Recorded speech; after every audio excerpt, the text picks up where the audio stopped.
إذن السؤال الرابع، وده سؤال بيحاولوا يعترضوا به الإخوة المسلمون على قضية لاهوت المسيح، يقولون: كيف تعبدون إلها يأكل ويشرب ويدخل الحمام؟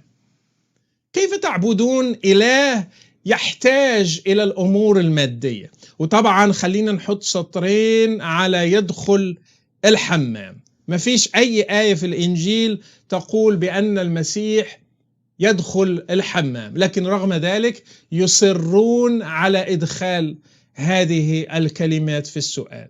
وقد أصر قبلهم ديدات على ذكر الطعام وعلى ذكر أن المسيح يحتاج إلى إخراج هذا الطعام ويحتاج إلى هذه الأمور. طبعا هي تكتيكات معروفة يحاولون من خلالها إحراج المسيحيين.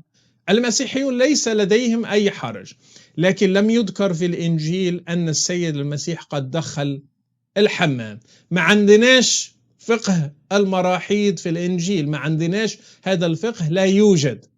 إذن نحن نتحدث عن السيد المسيح بكل وقار وبكل احترام وبدون أي ندخل في متاهات لا داعي لها. كيف تعبدون إلها يأكل ويشرب ويدخل الحمام؟ هذا هو السؤال، خلينا نرد عليه بكل بساطة. الجواب: المسيحية تعلم بأن الله لا يأكل ولا يشرب ولا ينام. إيه دليلي؟ دليلي موجود في الكتاب المقدس نفسه. مثلا في مزمور 21: لا ينعس ولا ينام حافظ إسرائيل. الله لا ينعس ولا ينام، إذن لا يحتاج إلى النوم، لا يحتاج إلى الراحة. لكن المسيح نام. إذن كيف نوفق بين المسيح نام وبأن الله لا ينام؟ سأجيب على هذا الأمر، لكن خليني في ثاني شيء أوضح أن المسيحية تعلم بأن الله لا يحتاج ماديات. الرسول بولس الذي آمن بأن المسيح رب وقال عن نفسه أنه عبد ليسوع المسيح كان مدرك هذا الأمر كونه يهودي، وقال أن الإله الذي خلق العالم وكل ما فيه هذا إذ هو رب السماء والأرض لا يسكن في هياكل مصنوعة بالأيادي. الله لا يحتاج أن يسكن في بيت ولا يخدم بأيادي الناس كأنه محتاج إلى شيء، إذ هو يعطي الجميع حياة ونفس وكل شيء. لكن المسيح مشى في أماكن وكانت معاه نسوة كنا يخدمنه.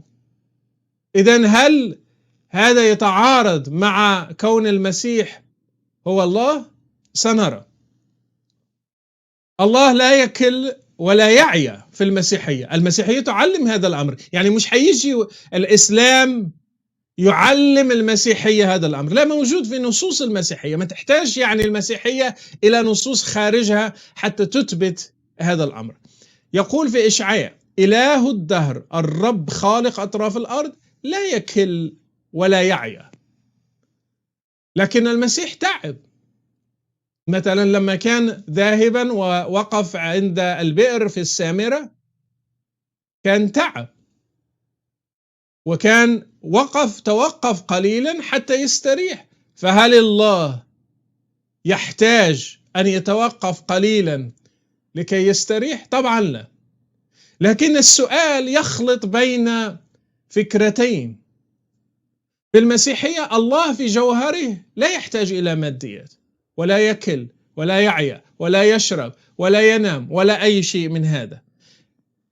في المسيحية الله لا يحتاج شيئا في جوهره، ولكنه ظهر في صورة بشرية يسري عليها ما يسري على البشر سوى الذنوب والخطايا. أرجو أن تكون واضحة هذا، أنه في جوهره في باطنه الذي لا نراه الأزلي الموجود منذ الأزل ما يحتاج شيء. لا ينام، لا ينعس، لا يكل، لا يجوع، لا يعطش، لكن ظهر في صورة بشرية. هذه الصورة البشرية يسري عليها ما يسري على البشر عدا الذنوب، عدا الخطية.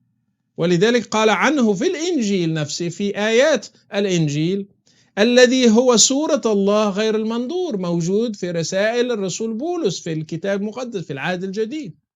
الذي يعني السيد المسيح هو صورة الله، والله غير منظور، أو المسيح منظور والله غير منظور.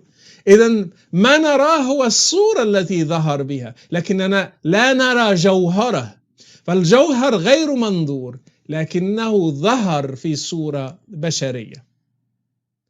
أرجو أن يكون هذا الأمر واضح. فحين تناقش المسيحيين فأنت لا تعلمهم أي شيء جديد حين تقول بأن الله هل يحتاج الأكل والشرب. هم عارفين أن الله لا يحتاج أكل وشرب، لكن ماذا حصل؟